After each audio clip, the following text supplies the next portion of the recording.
भाई जितना लेफ्ट का और कांग्रेस का प्लैंक था वो सारा वोट शेयर चला गया बीजेपी के पास। तृणमूल कांग्रेस का कुछ घटा और हटा नहीं पाई भारतीय जनता पार्टी। इस बार ये कहां से जुड़ेंगी 83 सीटें? थोड़ा सा गणित इस वोटिंग के बाद आरपी सिंह बता दीजिए। भाई सरकार बनानी है, 148 चाहिए, 83 पिछले बार से ज्यादा चाहिए। गरबा बहन, आपने बड़ी कोशिश करी, बड़ी मेहनत करी और सबको रोपन भी कर लिया इस बात को लेकर कि भाजपा तो हार गई।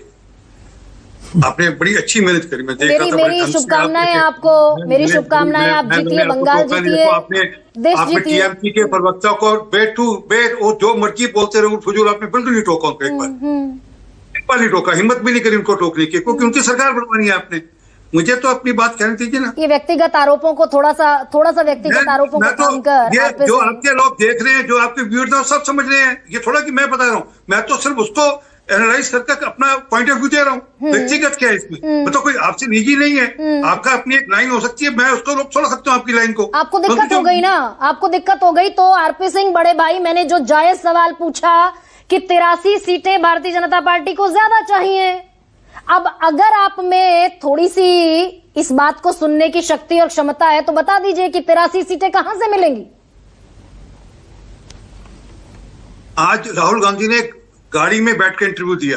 कृपा करके इंटरव्यू चला दीजिए, आपको समझ लग जाएगा हम कहां से जीत रहे, क्या जीत रहे। राहुल गांधी ने कहा कि हाँ जी, डिरेल ज्यादा करते हैं, बताते कम है, बताइए ना। आप तो हर चीज पे एनालाइज करते हैं। अच्छा लगेगा और चला दे तो अच्छा लगेगा। राहुल गांधी एडमिट कर रहे हैं, बड़े नेता हैं आपके हिसाब से, देश के विपक्ष के नेता हैं, वो एडमिट कर रहे हैं कि भाजपा की सरकार आ रही है और टीएमसी ने गलती करी, ये गलती करी, टीएमसी ने गलती करी। मतलब अब बीजेपी की ये नौबत आ गई कि कांग्रेस का नेता ये बीजेपी को बताएगा, तब बीजेपी मानेगी बीजेपी की सरकार आ रही है। मैंने सीधा सवाल पूछा, बगैर लड़े झगड़े। मैंने आपको उत्तर दिया, अपना गणित बीजेपी का कोई होगा ना, ये मान रही है। बीजेपी का कोई गणित होगा, राहुल गांधी के मानने से बीजेपी मानेगी? मैं आपको इसलिए बता रहा हूं कि आपके लिए वो एक एग्जांपल है, इसलिए दे रहा हूं कि वो खुद कह रहे हैं कि इस बार भाजपा जीत रही है। वो खुद कह रहे हैं कि टीएमसी ने गलतियां करी पोलराइज कर इलेक्शन को। मैं नहीं कह रहा, ये राहुल गांधी कह रहे हैं, उनका बयान है, सुनवा दीजिए। तो पहली बार बीजेपी राहुल गांधी के स्टेटमेंट पर सीमेंट लगा रही है।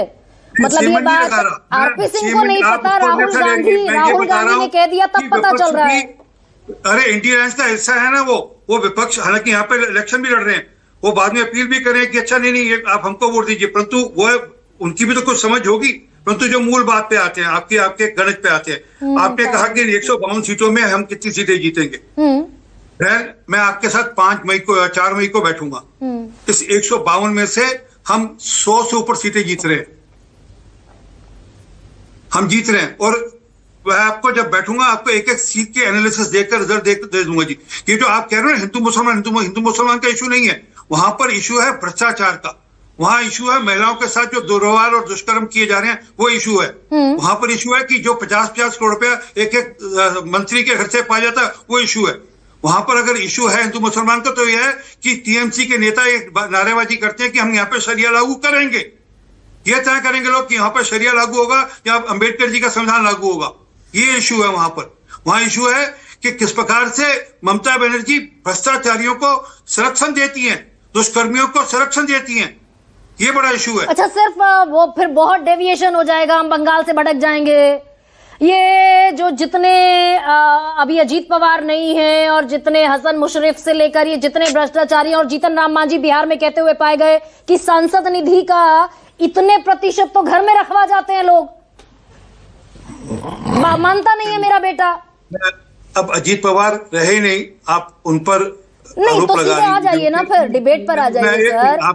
आपको सरकार अगर बनानी है आरपी सिंह तो आपको 83 सीटें ज्यादा चाहिए।